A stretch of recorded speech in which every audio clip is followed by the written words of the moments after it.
Welcome to HOA Outplayed. This is what selective enforcement looks like. You are not allowed to ignore notices.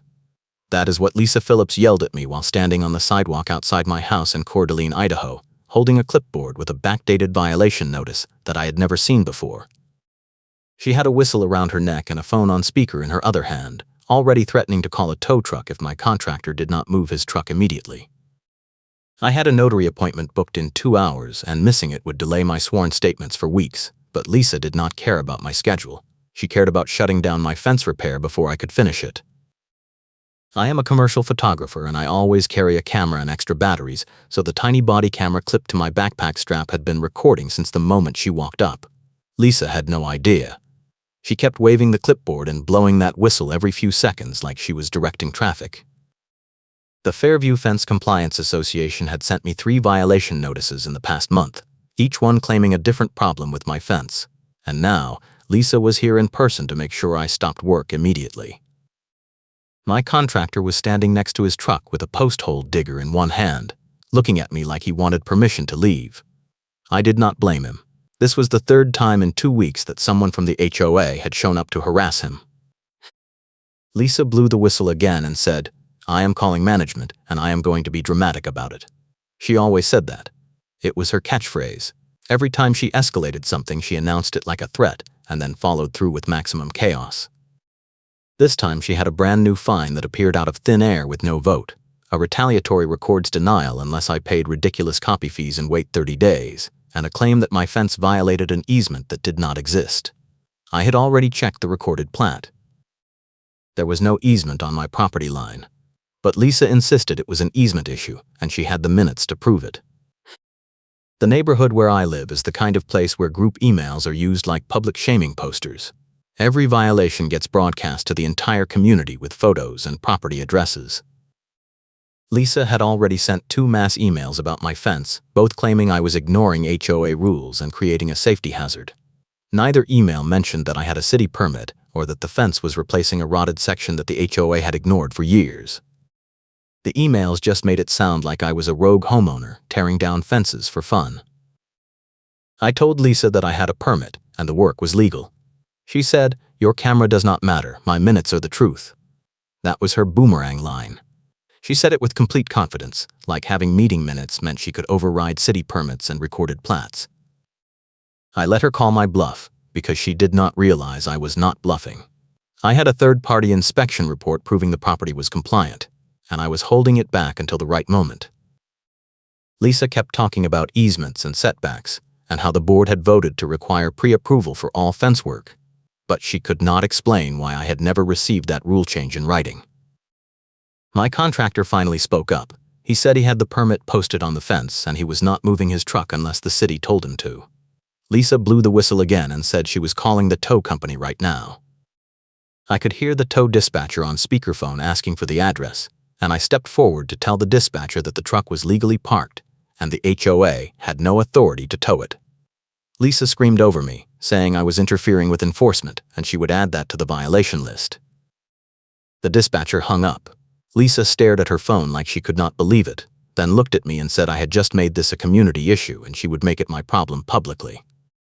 That is when I realized she was planning to escalate beyond fines.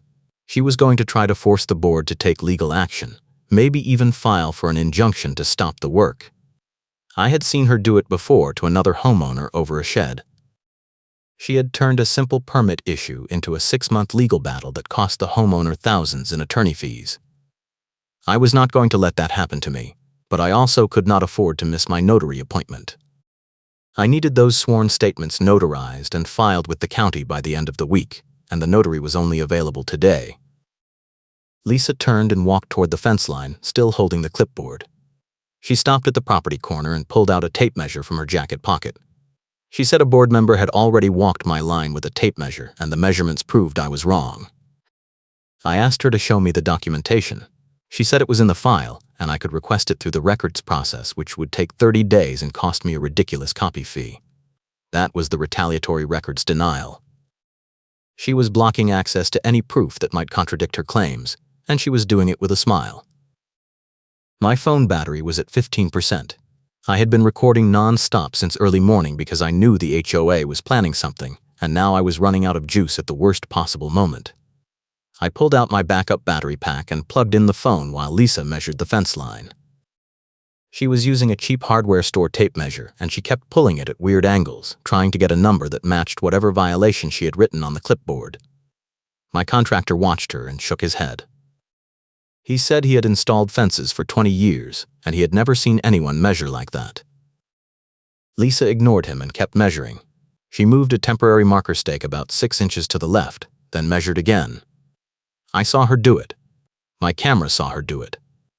She did not notice either of us watching. She wrote something on the clipboard, then turned and said the fence was 6 inches over the setback line and I needed to move it or face a lien. I asked her why she had just moved the stake. She said she had not touched anything and I was making false accusations. I told her I had it on camera. She laughed and said, "Your camera does not matter. My minutes are the truth." That was the second time she used her boomerang line, and this time I knew it was going to come back to bite her. I had time-stamped photos of the original stake positions from that morning, and now I had video of her moving one. She had just handed me the proof I needed to show the board that she was fabricating violations. But I was not going to reveal that yet. I needed to let her dig the hole deeper. Lisa walked back to the sidewalk and told my contractor that if he did not stop work immediately, she would file a complaint with the city and have his license reviewed. My contractor looked at me and said he was not going to risk his license over HOA drama. I told him to finish the post holes and I would handle Lisa. He nodded and picked up the post hole digger. Lisa blew the whistle again and said she was calling the police to report trespassing. I told her the contractor was on my property with my permission and she had no legal basis to call the police. She dialed anyway. The police dispatcher asked what the emergency was. Lisa said there was a contractor trespassing and damaging property. The dispatcher asked if the contractor was on her property. Lisa said no, but he was violating HOA rules. The dispatcher said that was a civil matter and hung up. Lisa stared at her phone again, then looked at me with pure rage. She said I was going to regret this, and she walked away blowing the whistle every few steps like she was making a dramatic exit. I checked the time. I had 1 hour and 45 minutes until my notary appointment. My contractor said he could finish the post holes in 30 minutes if nobody else showed up to harass him. I told him to work fast, and I would keep watch. He started digging and I stood near the sidewalk with my phone out making sure the body camera was still recording. A couple on a porch across the street was watching the whole thing like it was a show. They had been out there since Lisa arrived, and I could see them whispering and pointing every time she blew the whistle. Lisa came back 20 minutes later with another board member, a woman named Sharon who handled compliance inspections. Sharon had a camera and a clipboard, and she started taking photos of the fence line without asking permission. I asked her what she was documenting. She said the HOA was building a case for a stop work order and they needed photos for the hearing. I told her there was no hearing scheduled and she could not issue a stop work order without board approval. She said the board had already approved it in a closed session and the notice would be delivered today. That was the surprise fine and the stop work threat combined. They were doing surprise inspections and photo stalking the moment the contractor truck arrived, and now they were claiming they had legal authority to shut me down. I asked Sharon for a copy of the board resolution authorizing the stop work order. She said it was confidential, and I would receive a copy if I requested it through the records process. Another 30-day delay, another ridiculous copy fee. I told her that was illegal under Idaho HOA law and I would file a complaint if she did not provide the documentation immediately. She ignored me and kept taking photos. My contractor finished the last post hole and walked over to his truck.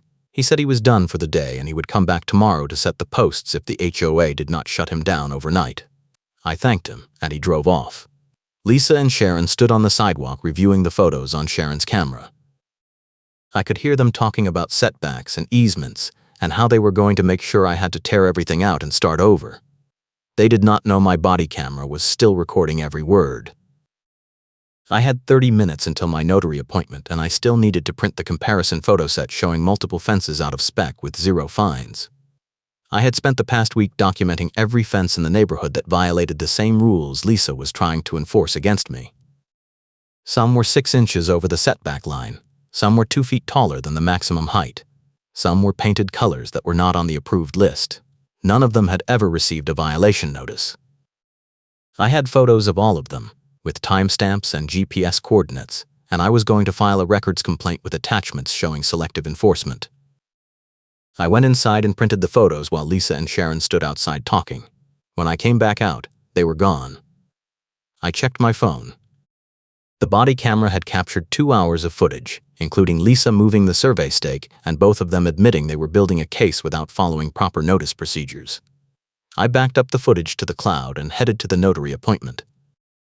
The notary was a retired paralegal named Margaret, who helped me organize sworn statements for property disputes. She had worked on HOA cases before, and she knew exactly how to structure the affidavits so they would hold up in court or at a hearing. I showed her the body camera footage and the comparison photos. She watched the video of Lisa moving the stake and said that was going to be a problem for the HOA. She notarized 3 sworn statements, one describing the selective enforcement, one documenting the fabricated easement claim, and one detailing the retaliatory records denial. Each statement included references to the photo evidence and the body camera footage. Margaret said I should file the complaint with the management company first and give them a chance to fix it before escalating to the state or filing a lawsuit. She said most management companies would rather correct a board member than defend a lawsuit, especially when the evidence was this clear. I agreed and asked her to help me draft the complaint letter. We spent 45 minutes writing a formal records complaint that cited every Idaho HOA statute Lisa and Sharon had violated, attached the sworn statements and the comparison photos, and requested an immediate board meeting to address the selective enforcement and fabricated violations. I emailed the complaint to the management company at 4:47 p.m. and copied the entire board. By 5:15 p.m., the management company president called me directly. He said he had reviewed the footage and the photos, and he was suspending all enforcement actions against my property pending a full investigation. He said Lisa had been acting outside her authority, and the board had never authorized a stop work order or a closed session to approve violations. He apologized and said the HOA would send a correction email retracting the smear within 24 hours. I thanked him and hung up. Then I called my contractor and told him to come back in the morning to set the posts. He said he would be there at 8 a.m. I went outside to check the fence line and make sure nobody had tampered with the post holes overnight. Everything looked fine. The couple across the street waved at me from their porch. I waved back. They had been watching the whole mess unfold, and I had a feeling they were going to be useful witnesses if this went to a hearing. The next morning, Lisa was waiting on the sidewalk when my contractor arrived. She had a new clipboard and a new violation notice. She said the management company had no authority to suspend enforcement, and she was proceeding with the stop work order as planned. My contractor looked at me and asked if he should leave. I told him to start working and I would handle Lisa. He nodded and unloaded the fence posts from his truck. Lisa blew the whistle and said she was calling management to override the suspension. I told her the management company president had already confirmed she was acting outside her authority. She said she did not care what management said. She was the finance committee lead, and she had the authority to enforce violations. I asked her to show me the board resolution that gave her that authority. She said it was in the minutes, and I could request a copy through the records process. I told her I had already filed a records complaint, and the management company was investigating her for fabricating violations and selective enforcement. She laughed and said, "Your camera does not matter. My minutes are the truth." That was the 3rd time, and I knew this was the moment to deploy the trump card. I pulled out a folder from my backpack and opened it in front of her. Inside was a third-party inspection report from a licensed surveyor dated 3 days earlier, showing that my fence line was compliant with all city setback requirements and there was no easement on my property. The report included a plot map with precise measurements and GPS coordinates, and it cited the recorded plat that Lisa claimed supported her easement argument. The recorded plat disproved it. There was no easement. Lisa had made it up. I said, "You told me your minutes are the truth, but the recorded plat says there is no easement, and this inspection report confirms it. You moved the survey stake yesterday to fabricate a setback violation, and I have time-stamped video of you doing it. You have been lying to the board and the management company, and now you are caught." Lisa stared at the report like she could not process what she was seeing. She opened her mouth, closed it, opened it again. Finally, she said the surveyor must have made a mistake. I told her the surveyor was licensed by the state and his report was filed with the county. If she wanted to challenge it, she could hire her own surveyor and file a competing report. She did not respond. She just turned and walked away, still holding the clipboard. My contractor watched her leave, then looked at me and said, "That was the most satisfying thing I have seen in 20 years of fence work." He finished unloading the posts and started setting them in the holes. I stood on the sidewalk with my phone out, recording everything in case Lisa came back with another board member or tried to escalate further. The couple across the street came down from their porch and walked over. They introduced themselves as Dan and Rebecca. Dan said they had been watching the whole saga and they wanted to know if there was anything they could do to help. I thanked them and said they might be called as witnesses if this went to a hearing. Rebecca said they would be happy to testify, and they had been taking notes every time Lisa showed up to harass me or my contractor.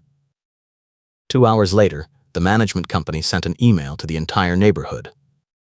The email said the HOA was retracting all violation notices related to my fence, the enforcement actions had been suspended pending a full investigation, and the board was scheduling a special meeting to review compliance procedures. The email did not name Lisa, but everyone knew who it was about. Within minutes, the neighborhood group chat exploded with messages asking what had happened and whether Lisa was going to be removed from the board. I did not respond to any of it. I just kept working with my contractor to finish the fence. Lisa did not show up again that day, but Sharon came by in the afternoon with a camera. She did not say anything. She just took a few photos and left. I assumed she was documenting the work for the investigation. My contractor finished setting the posts by 3 p.m. and said he would come back the next day to install the panels. I thanked him and paid him for the day. He said he appreciated that I had stood up to the HOA because he had worked in neighborhoods where contractors were too afraid to fight back and homeowners got steamrolled. That night, I reviewed the body camera footage again and made a highlight reel of the key moments. Lisa moving the survey stake, Lisa threatening to call the police, Lisa and Sharon admitting they were building a case without proper notice, and Lisa repeating her boomerang line 3 times. I uploaded the highlight reel to a private folder and sent the link to Margaret the notary. She said it was perfect and I should save it for the special board meeting. The special board meeting was scheduled for the following week. In the meantime, my contractor finished installing the fence panels and I filed a complaint with the city building department to confirm that my permit was valid and the work was compliant. The city sent an inspector out the next day. He measured the fence line, checked the setbacks, reviewed the permit, and said everything was in order. He gave me a signed inspection certificate and said if the HOA tried to claim the fence was illegal, I should show them the certificate and tell them to contact the city if they had questions. Lisa did not attend the special board meeting. Sharon was there, along with 4 other board members and the management company president. I brought Margaret as my witness and advisor.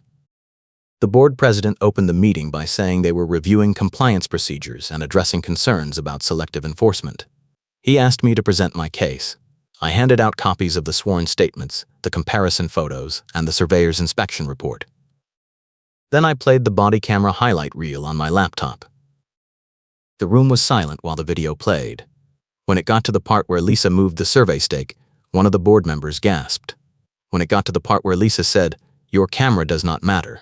My minutes are the truth," another board member shook his head. When the video ended, the board president said he was appalled and the board would be conducting a full audit of all enforcement actions Lisa had been involved in over the past year. He said the HOA would send a public correction email retracting the smear and confirming that my fence was compliant. He also said Lisa had been removed from the finance committee and her compliance authority had been revoked pending the audit. The board voted unanimously to approve the correction email and the audit. The management company president said he would personally oversee the audit and report the findings to the board within 30 days. He apologized to me directly and said the HOA would reimburse any expenses I had incurred as a result of the fabricated violations. I thanked him and said I would send an itemized invoice. 2 weeks later, the audit results were released. The report showed that Lisa had fabricated or exaggerated violations in 11 cases over the past 14 months, always targeting homeowners who had questioned her authority or challenged her interpretation of the rules. In every case, she had used selective enforcement, backdated notices, or fabricated claims to justify fines and legal threats. The board held a second special meeting to discuss the findings. Lisa did not attend that meeting either. The board voted to remove her from the board entirely and to refer the matter to the state for possible ethics violations.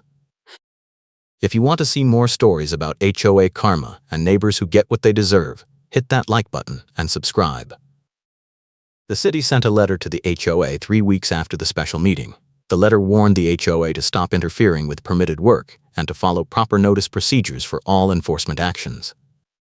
The letter cited multiple violations of Idaho HOA statutes and said the city would take legal action if the HOA continued to harass homeowners or contractors. The board publicly reversed Karen policy to avoid municipal trouble and adopted new compliance procedures that required independent verification of all violations before notices could be issued. Lisa moved out of the neighborhood 6 months later. I heard through the group chat that she sold her house and moved to another state. Nobody was sad to see her go. Sharon stayed on the board, but she lost her compliance role. The new compliance officer was a retired contractor who actually knew how to read a tape measure and follow the rules. He reviewed my fence during his first week and confirmed it was compliant. He even apologized for the mess Lisa had caused. My fence is still standing and it looks great. My contractor sent me a photo of it and used it in his portfolio as an example of how to handle HOA interference. The couple across the street, Dan and Rebecca, became good friends. We have a neighborhood watch group now that keeps an eye out for HOA overreach and selective enforcement. The group has already helped 2 other homeowners fight back against bogus violations. The management audit that exposed the pattern led to a complete overhaul of the Fairview Fence Compliance Association enforcement procedures. The board hired a new management company and adopted a policy requiring all violations to be verified by a licensed professional before fines could be issued. The policy also banned surprise inspections and required 30 days notice before any enforcement action. It was exactly what the neighborhood needed, and it happened because Lisa got too arrogant and forgot that cameras do not lie. Her credibility collapsed in front of witnesses the day I showed her the surveyor's report, and it never recovered. The HOA sent the correction email retracting the smear within 24 hours of the special meeting, just like the management company president promised. The email was short and professional, but everyone in the neighborhood knew what it meant. Lisa had been caught fabricating violations, and the board was cleaning house. The recorded plat disproved her easement claim, and the body camera footage proved she had moved the survey stake. She insisted it was an easement issue and the recorded plat disproves it, and that funny karma beat was the beginning of the end for her reign on the board. I still carry my body camera everywhere I go, even when I am just taking out the trash. You never know when someone is going to try to fabricate a violation or move a survey stake when they think nobody is watching. The tiny camera has already paid for itself 10 times over, and I recommend it to every homeowner in an HOA neighborhood. Evidence wins battles, and video evidence wins wars. I am glad you tuned in.